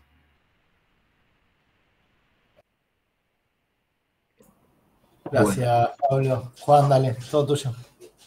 Listo. A ver, voy a tratar de ordenar un poco las respuestas. Me decías que Mirna preguntaba sobre la continuidad de qué práctica. Bueno, primero la violencia, ¿sí? La violencia no es algo que aparece en el peronismo de los 70.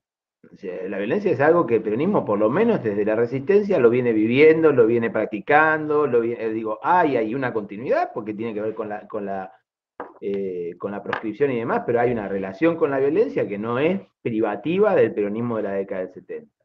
Después las formas de organización, y en esto es algo que yo en algún momento también remarqué mucho, cuando Montoneros organiza el peronismo auténtico, lo hace copiando los mecanismos de organización del viejo partido peronista y del partido justicialista, ¿no? La idea de que las unidades básicas tienen representantes, esas unidades básicas eligen representantes a un congreso provincial, hay un congreso provincial, y eso se hacía mediante juntas de organización partidaria.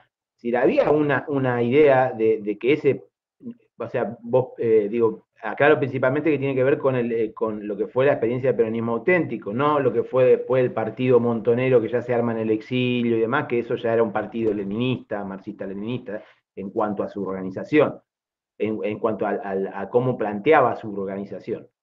En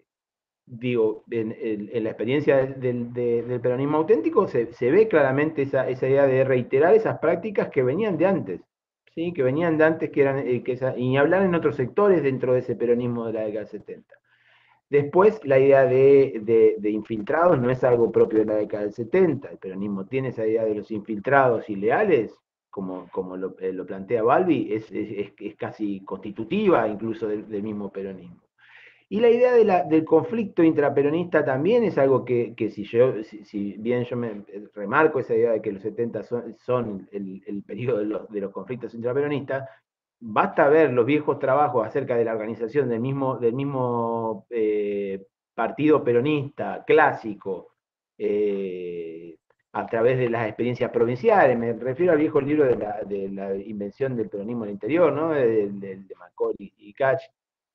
Ahí lo que ves son un montón de internas a un nivel impresionante y conflicto y facciones, grupos, llamémoslo como queramos, más allá de las implicancias metodológicas o filosófica que tenga cómo denominarse una facción. Lo cierto que el peronismo, y en esto voy a caer en lo que caen todos los peronistas, que es citar a Perón, el peronismo es esa bolsa de gato donde todo el mundo se reproduce, y pareciera serlo, no es propio únicamente de la década del 70 esos conflictos intraperonistas. Creo que ahí sí hay un elemento particular o constitutivo, que es esa idea de que ese viejo mecanismo, que también es cuestionable pensar que eso funcionaba así, pero ese viejo mecanismo del liderazgo de Perón, balanceando un péndulo entre un sector y el otro, ya no existe, ¿no? O no existe porque se decanta hacia un sector, y después no puede existir básicamente porque Perón está muerto. Y ahí sí se arma otra dinámica de los conflictos, pero los conflictos son propios del peronismo. Y uno podría decir son propios de cualquier organización política, si se pone a refinar un poco el lápiz. Por eso, para mencionar algunas continuidades que yo creo y veo, ¿sí? Después, con respecto a la pregunta de la vacancia, bueno, varias cosas ya dije a lo largo de la exposición, pero y algunas comparto con las que dijo Pablo, ¿no? Es decir, creo que no hay tanta vacancia. A ver, hay muchas líneas interesantes, muchas puntas interesantes. Hubo muchos trabajos interesantes que hay que ver hacia dónde terminan. Yo creo que, por ejemplo, los trabajos que se están haciendo, se han hecho desde la perspectiva de género, sobre la cuestión de género en la década de 70, es una vacancia.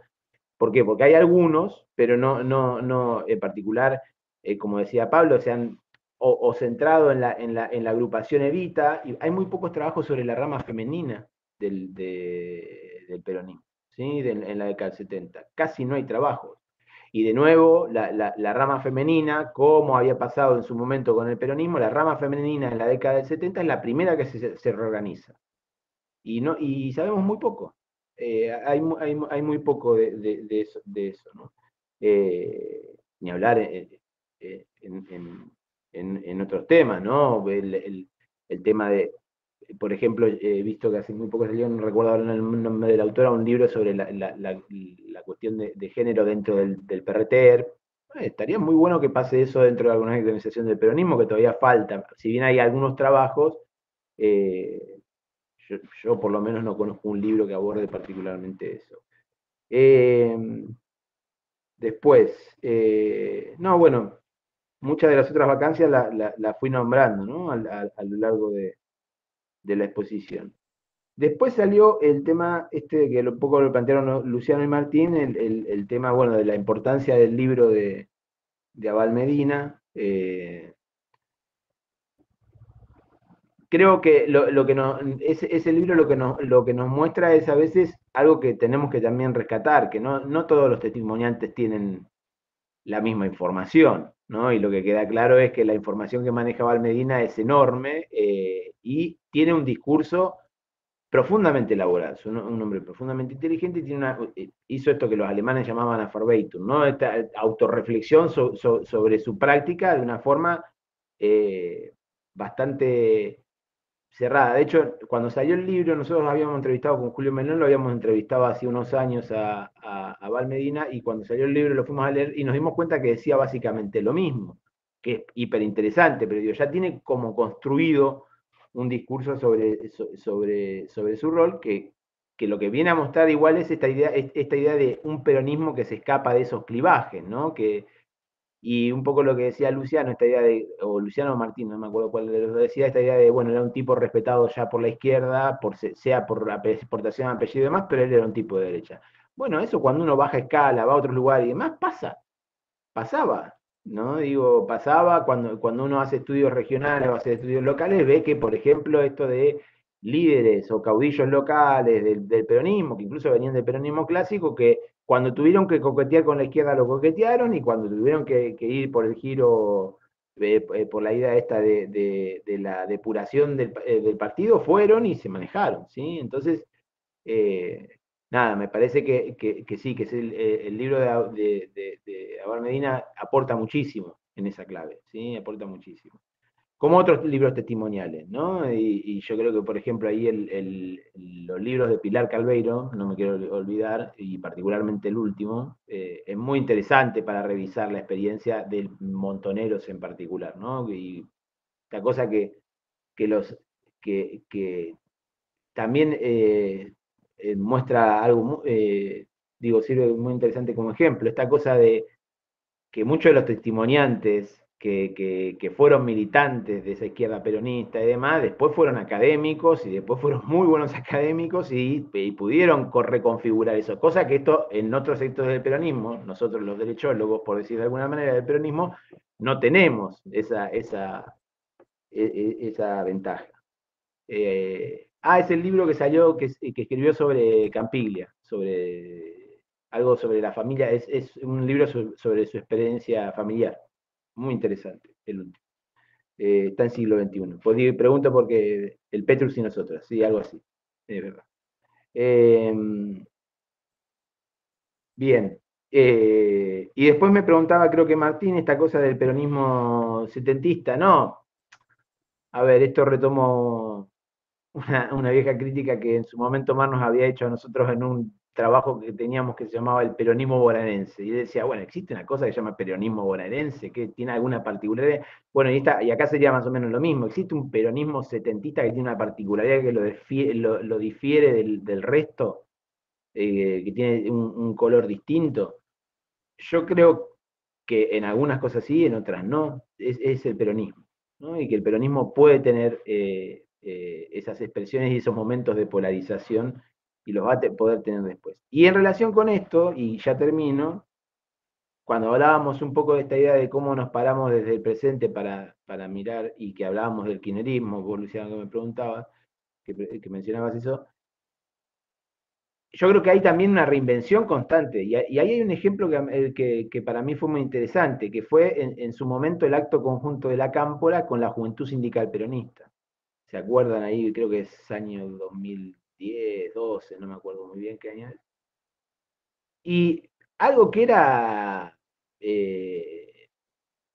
muy reñido con la reinvención que se había hecho hasta ese momento de la Cámpora, ¿no? La Cámpora ahí sintetizó, no tuvo problema, y en el ideario de la Cámpora, Rucci no es un traidor, no es, o sea, no, hubo como si se quiere, una reinvención de ese pasado que combinaba las dos cosas, ¿no? Duró muy poquito, sabemos que eso duró muy poquito, pero está, ¿no? Entonces, a veces cuando digo es esto, también cómo se ha reinventado ese pasado de los 70 y del peronismo, y un poco en relación con lo que decía Pablo, ¿no? Es decir, estamos interpelados a hablar porque se están diciendo burradas sobre la década del 70. Más allá de la intención política, Nicolás Márquez, que es paisano nuestro, digo que es lamentablemente debo decirlo, marplatense, miente, sus libros mienten, datos, o sea, como todo revisionismo está basado en falsedades, y muchas veces no podemos salir a decir eso, ¿no? Y creo que ese sí es un desafío cuando estudiamos el peronismo en los 70, en particular cuando se hacen estas operaciones sobre ciertas figuras, ¿no? Es decir, para mí en particular me gustó mucho que pusieras el ejemplo este del jardín, porque siempre lo escucho, ¿no? El jardín de infante, pero yo lo escuchaba en la almacenera de la esquina, ahora es el presidente, ¿no? O sea, eso es lo peligroso. Creo que hasta ahí contesté, no sé si me quedó algo, pero bueno, cualquier cosa escucho. Gracias. Gracias, Juan. Bueno, agrego dos palabras sobre el tema vacancias, que me parece que todavía falta también una investigación sobre la FAP y el peronismo de base, ¿no? Las Fuerzas Armadas Peronistas y el peronismo de base. Tenemos un libro, lo último, más o menos sistemático, del año 93. Están los trabajos de Mariela Stavale, pero más centrados en las revistas. Me parece que todavía ahora tenemos muchas más fuentes con las que trabajar. Digo, en el marco también de lo que decía Juan de organizaciones sobre las que sabemos poco. Y después, nada, lo que es políticas públicas del periodo 73-76 también. Pablo nombró 2 o 3 áreas y restan un montón, digamos, de áreas, de sectores sobre lo que se podría decir, ¿no? Políticas sanitarias, políticas, bueno, mucho más se puede decir también sobre política exterior, porque el trabajo de Cecilia Mies es lo único que hay y abre un montón de preguntas, y bueno, así sobre todas las áreas del Estado. Y bueno, retomando lo que decía Luciana, no sé si querés, Luciana, también tomar la palabra, estaría bueno sobre este comentario. Coincido, digamos, que es un tema central, también sobre el periodo previo, ¿no? Con lo que es aparición de archivos y fuentes, es muy fuerte también para los años 60, archivos relacionados al exilio de Perón, su correspondencia, también archivos personales que empiezan a aparecer en distintos acervos, como la Biblioteca del Congreso, la Biblioteca Nacional. Está el CEDIMPE, que crece día a día también su material, dirigido por Darío Pulfer. Bueno, mismo el CEDINCI, que también incorporó los últimos años también mucho material sobre peronismo, entre muchos otros. Sería injusto intentar nombrar a todos, pero hay un montón de espacios. Ahora, hace poquito también apareció, todavía no sé si se abrió al público, pero hay un nuevo archivo sobre el movimiento de sacerdotes del Tercer Mundo en la Universidad del Centro.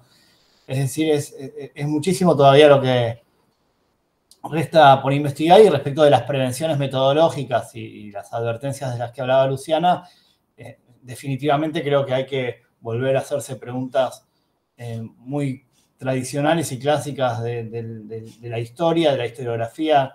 No soy historiador, pero intento incursionar, y me parece que la idea de la crítica, del método crítico propio de la disciplina historiográfica, es algo que a veces se pierde de vista en el trabajo académico, y muchas veces tomamos a los documentos como sin problematizarlos, ¿no? Y en ese sentido, me parece que con la historia oral pasa algo similar.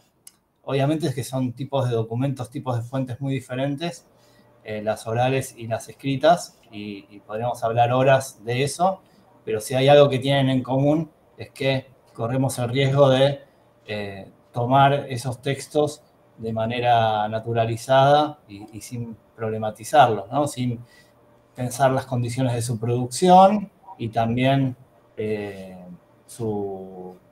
los problemas de fiabilidad que abren, ¿no? Así que bueno, no quiero tomar la palabra mucho más porque me estaría corriendo demasiado del rol de coordinador, así que abro de nuevo la posibilidad de dar la palabra a quienes están aquí presentes. Omar, por favor, asistencia perfecta también. Estás muteado. Bueno, ¿qué tal? ¿Cómo andan? Muy buenas las exposiciones de Juan y Pablo, como las del otro día de Laura y Julio, muy, muy iluminadoras. Bueno, quería plantearles a propósito de esta idea de pensar un estado, ¿no? Del arte, de los estudios, una impresión que yo tengo para ver si les parece que tiene algún sentido y si no, la dejan, ¿no? Tengo la impresión de que el intento por una descripción y un conocimiento más detallado de la historia de las organizaciones, de los grupos, de las experiencias, conduce o condujo a una suerte de recorte del objeto de estudio, ¿no? y aislarlo en buena medida para poder encontrar, digamos, la diversidad de sus aspectos, ¿no? Este es un recaudo que, por ejemplo, ya estaba en el proyecto fenomenológico de Husserl, ¿no? La epogea, la puesta entre paréntesis del mundo para concentrarse en la descripción minuciosa, ¿no? de un objeto. Pero eso tiene un costo, ¿no? Que es, de alguna manera, aislar al objeto del conjunto de sus otras relaciones. Me refiero a que quizás puede haber un cierto sesgo de endogamia en los estudios, ¿no? Donde se analiza una organización o cierta facción o aspecto del peronismo, pero separándolo en parte de la compleja realidad en la cual se desarrollaron esas experiencias, ¿no? Y quizás ese sea un desafío. Es cómo abrir esas investigaciones tan centradas en objetos recortados a la experiencia social del momento y que aporte a una comprensión de otro modo, ya no solo del peronismo, sino de la Argentina del periodo.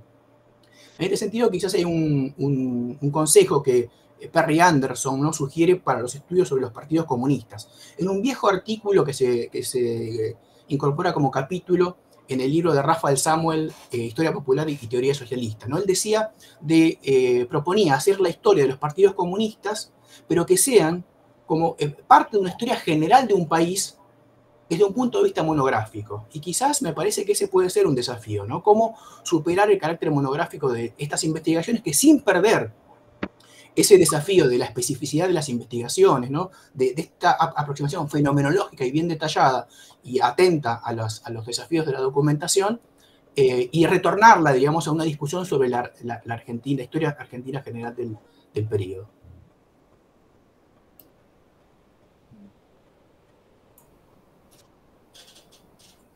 Julio.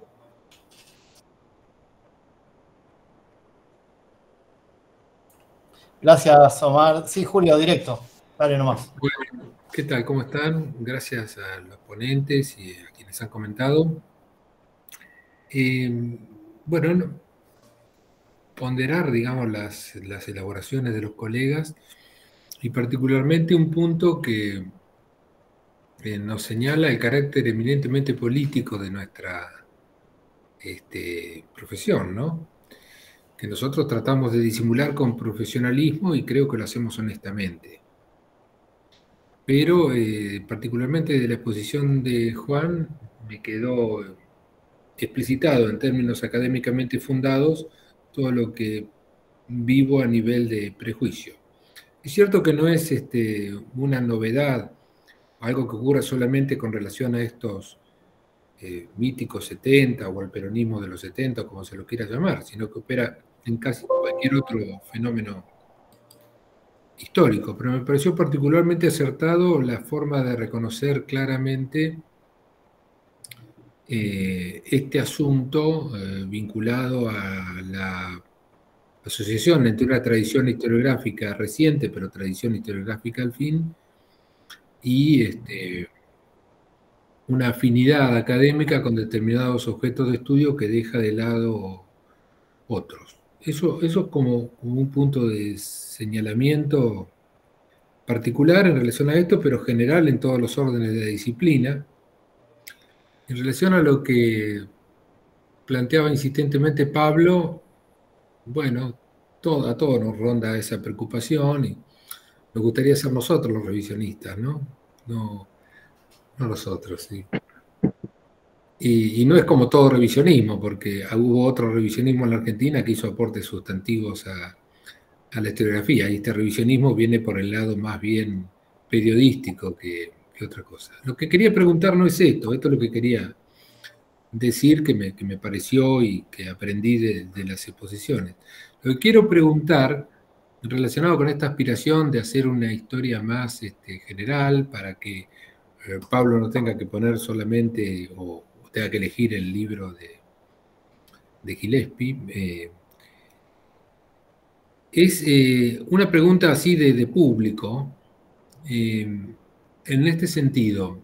Por ahí Juan mencionó el Partido Peronista Auténtico y la medida en que copia el formato partidario y que apuesta, evidentemente, apuesta a elecciones, ¿no? Casi todo lo contrario de lo que después inevitablemente se transforma en un partido leninista casi por la misma obligación que tuvo Lenin en ser leninista, ¿no? Porque tenía enfrente a la policía secreta de los zares y de ahí nace su concepción de partido, no estaba en la confortable relativamente socialdemocracia alemana. La pregunta que hago es esto, relacionado con alguna cosa que, ya que apuntaste, Juan, nos contó tangencialmente a Val Medina, con respecto a los muchos intentos que hubo, incluso posteriores a la ruptura con Perón de Montoneros, de acomodar las cosas. Buscar la cuadratura del círculo en base a una serie de reuniones que se hicieron, que no llegaron a buen puerto por un montón de circunstancias. Eso por un lado. Y por otro lado, una pregunta que una vez siendo alumno le hice a la profesora de una materia de Historia General, que era María Dolores Béjar, le pregunté, ¿qué querían? ¿Qué querían? Esto es, querían, ¿hasta qué punto había un comité central? Si lo había, o si no lo hubo porque la vertiginosidad de los tiempos llevó a que esta pregunta no se formulara en términos teóricos, pero sí lo hubo, sí hubo una estación, un momento en el que se fue discutiendo claramente qué querían. Tomarse seriamente la idea de la toma del poder por las armas, cosa que más o menos tenemos visualizada, o un proyecto político de acceso al poder por otra vía, o en qué momento esto se verificó, o cómo fue evolucionando brevemente esto en el periodo, desde el pre-Rucci al post-Rucci, hasta el Partido Auténtico y hasta el desenlace final. ¿Qué querían? ¿Se puede formular esta pregunta? ¿Es operativa esa pregunta en orden a construir una historia más general, menos circunstanciada, menos afincada en cada organización o en cada... ¿Es factible formularla? ¿Es digno responderla? ¿Es posible responderla? Esa es la pregunta, quizá, insisto, desde un nivel primario de curiosidad lo planteo. ¿Es posible construir un relato sobre eso? ¿Existió el tiempo para eso? ¿Existieron los actores que lo formularon? ¿Se discutió mucho eso o no hubo tiempo para discutirlo? ¿O la propia heterogeneidad conducía al caos y a la indeterminación? Muy difícil, pero bueno, yo soy el que hace las preguntas. Gracias, Julio. Bueno, nos damos algunos lujos con las intervenciones de Omar y Julio. Así que bueno, ahora la pelota la tienen Juan y Pablo. Hago yo una pequeña para Pablo. Pues vos, si entendí bien, desestimaste esto, lo del populismo imposible, como dándole cierta condición de posibilidad o de viabilidad al plan trienal, al pacto social, al plan Gelbart, o no sé cómo llamarlo. Tenía márgenes de aplicación si uno aísla la crisis del petróleo. Okay. ¿Y el papel de CEPAL cómo es? Bien, anoto. Tranquilas preguntas. Bueno. ¿Estamos? ¿Querés empiezo yo, Juan? Como quieres. Bueno, les cuento que... bueno, voy. Que hace, creo que fue 2 años, hice un curso con Pascual Serra, que escribió un librito, El populismo imposible, y cuando le hacían preguntas se quedaba en silencio y decían, eso me llevaría días pensarlo, y después no las contestaba. No, en general después trataba de hacer algún tipo de respuesta. A mí me pasa lo mismo con muchas de las preguntas que traen, pero intentaré bosquejar. Sobre lo que trajo Omar y cómo vincular las partes con el todo, sí comparto totalmente con esa reflexión que acabo de simplificar al extremo. Pero me pasa incluso cuando repienso lo que traje yo para hoy, ¿no? Esta división entre las organizaciones por un lado y la gestión de gobierno por el otro, para pensarlo. Y por caso, los trabajos sobre economía y la crisis del petróleo dialogan muy difícilmente, o muy difícilmente dialoguen con muchos de los trabajos sobre organizaciones, montoneros y demás. Aparece casi es un elemento ausente, diría, en muchas historias políticas, esta cuestión. Y igual creo también que no pasa, aunque no soy especialista en el periodo previo, pero creo que no pasa solo con nuestro periodo. Muchas veces cuando se relata la toma del frigorífico Lisandro de la Torre, no aparecen mucho el acuerdo de stand-by con el FMI y el programa de privatizaciones que se veía en algún punto forzado desde el exterior. Creo, por lo que he leído, pero lo dejo como elemento. Y ahí los historiadores quizá me podrían decir si tiene algo que ver con la construcción de los campos de estudio y la historia económica, que muchas veces queda medio lejos de historias políticas y demás. Pero me estoy yendo, pueden ser puntos interesantes para pensar. Lo que preguntaba Julio, primero sobre lo que dijo, la afinidad con el objeto de estudio, total, yo particularmente llego a estas preocupaciones mucho antes de haberme siquiera planteado alguna vez en tener algo que ver con lo académico, ¿no? Creo que es algo muy propio de nuestros campos de estudio y después uno se intenta profesionalizar e intenta lograrlo con el mayor éxito posible. Pero eso me parece algo muy característico de nuestro campo, pero al mismo tiempo algo que me está sucediendo el día de hoy y en estos tiempos es que lo que nos está atacando a todos, ya sea peronistas, antiperonistas y demás, que estamos haciendo esto, lo que está enfrente es tan ominoso, que creo que es un momento que nos presenta mayor posibilidad de diálogo entre sectores y grupos que para los cuales quizás te será más difícil dialogar. A mí me pasa en distintos ámbitos, qué sé yo, en el Raviñán incluso y demás, te encontrás con gente con la que antes no te encontrabas, digamos. Por todos, por uno mismo. Y sobre Perón y los intentos de arreglar, me parece muy interesante. Sí, hay una entrevista a Val Medina en el archivo de historia oral, que se puede consultar en el Germani, por ejemplo, que tiene algunos matices con el último libro de él. Eso me parece interesante para verlo. Y respecto a los intentos de arreglar, también algo que a veces hablamos con Luciano y demás sobre los discursos de Perón del 73, vieron que muchas veces en algunos relatos aparece como último discurso de Perón el del 12 de junio. Me llevó la más maravillosa música. Bueno, está el del 17, que habla sobre los conflictos peronistas y es muy duro con Montoneros y sobre cómo, si bien no los menciona, sobre cómo solucionar esos conflictos. que en algún punto chocan con los relatos sobre el arreglar, pero bueno, lo traigo como un elemento más. ¿Y sobre qué querían? Yo creo que uno se puede hacer esa pregunta, porque decirte que no me parecería una vagancia del intelecto, que está muy bien hacérsela, pero lo que sí nos vamos a agarrar de los pelos con los demás que lo estudian. Hay toda una línea, qué sé yo, los trabajos de Daniela Slipak y Montoneros y el unanimismo, ¿no? En los cuales aparece ya bastante marcado la idea de que Montoneros con la democracia son elementos bastante irreconciliables.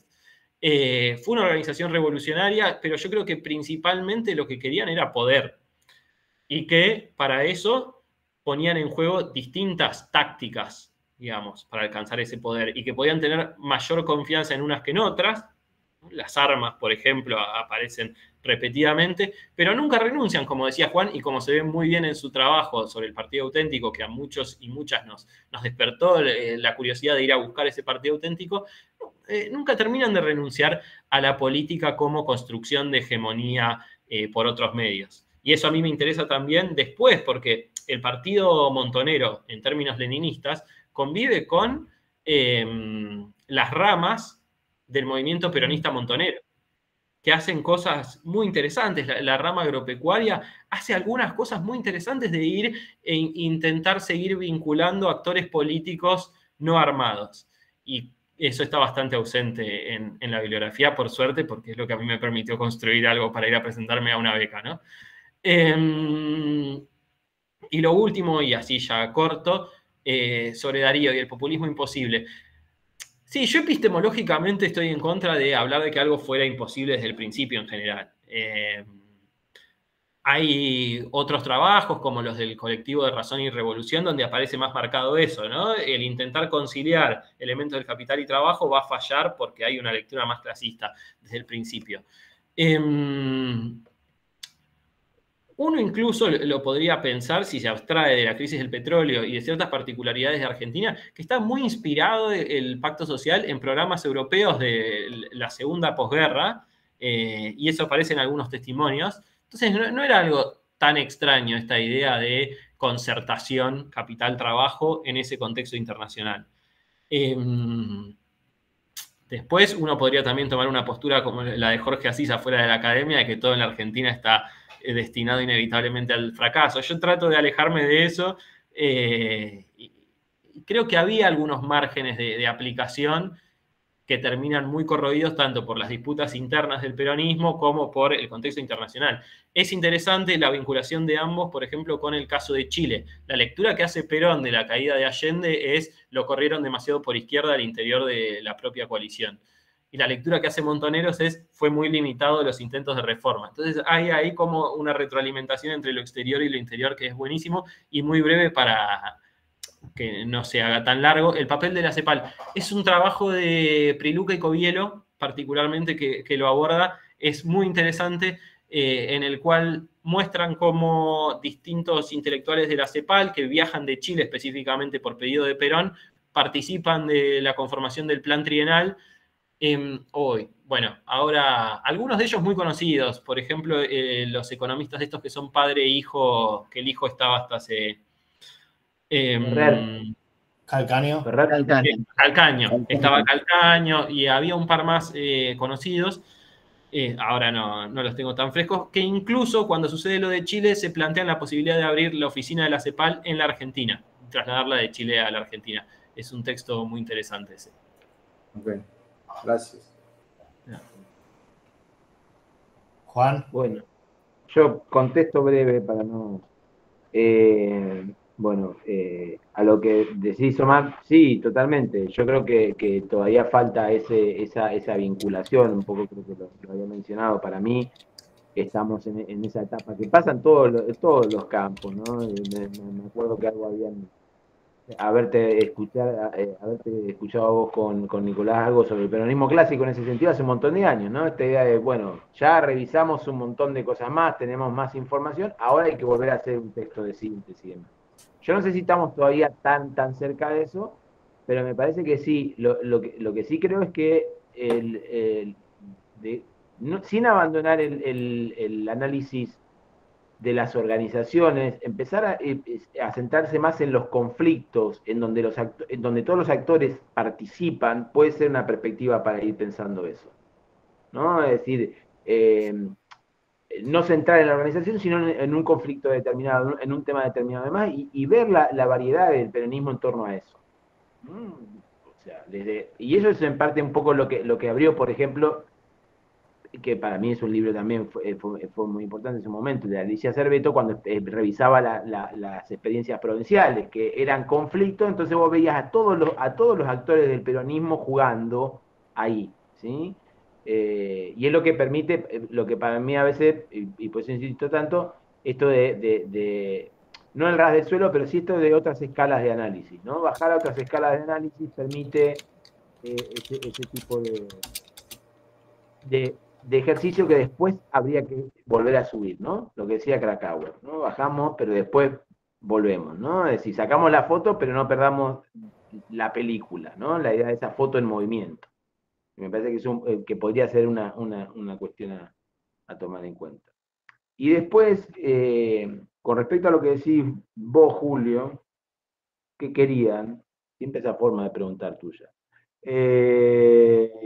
A ver, yo no sé si, en particular me parece que es una pregunta que yo he escuchado, aunque parezca mentira, de testimoniantes, y particularmente de testimoniantes de la FAP, ¿no? Que ellos decían, bueno, cuando llega el momento del 73, la FAP se mete de lleno en el debate por decir, un debate medio leninista, y que es qué hacer, ¿no? Es decir, llega esto, Perón vuelve, ¿qué hacemos? Y empieza ese debate que es de los iluminados y los oscuros, y que después se traduce en lo que ellos llamaron el proceso de homogeneización compulsivo partidaria, algo así. No me acuerdo muy bien, una sigla larguísima, que en realidad los terminó metiendo muy hacia adentro, ¿no? Y una parte importante de esa FAP termina yéndose ahí y termina yendo para Montoneros.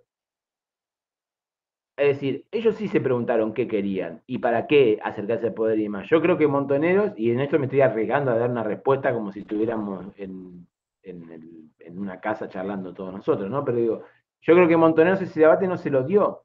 ¿Cuál fue el gran... a ver, no se lo dio, pero también fue su gran éxito político no habérselo dado, ¿no? ¿Por qué? Porque Montoneros entra de lleno en la idea de apoyar a Frei Juli, de apoyar el retorno de Perón, con todos sus condicionamientos, con todas sus disputas al interior de la reorganización partidaria, de la reorganización del movimiento, del retorno, ¿no? A ver quién lo trae, quién lo deja traer y demás, que todo eso eclosiona finalmente en la masacre / enfrentamiento de Seiza, como lo queramos poner o discutir.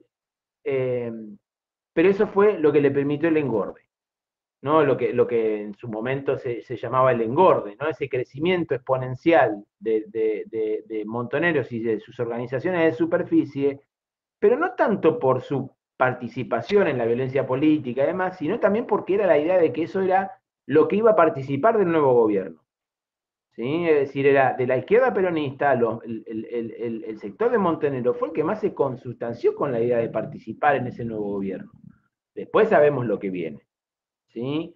Después sabemos lo que viene. Y ahí ya, yo no soy especialista en Montonero, pero creo que ahí después ya se abre otra deriva en donde las discusiones estaban y demás, pero me parece que Montoneros en ese sentido, de todas las organizaciones armadas del periodo, es la que menos debate realmente esa cuestión, ¿sí?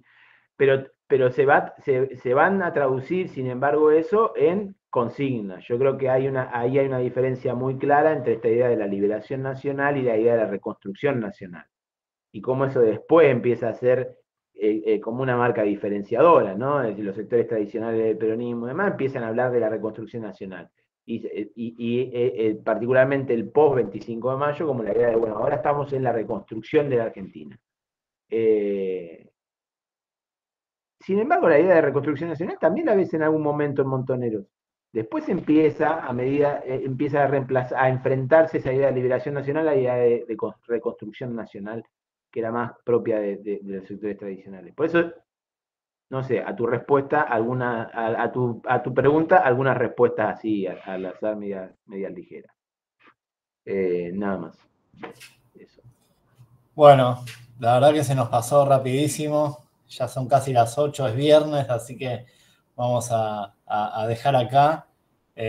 Muchísimas gracias realmente a Pablo, a Juan y también a todos y todas, especialmente acá a los colegas que se mantuvieron presentes los 3 encuentros, con la cámara prendida, preguntando, participando, así que sumando muchísimo también a la actividad. Gracias, Darío, también por la coordinación y la convocatoria. Y bueno, esto va a quedar grabado, va a quedar en el sitio UNIPE, los 3 encuentros, así que me parece que es material más que interesante para seguir moviendo y continuar con estas conversaciones. Así que bueno, muchísimas gracias a todos y todas. Muchas gracias. Muchas gracias. Gracias, hasta luego. Hasta luego.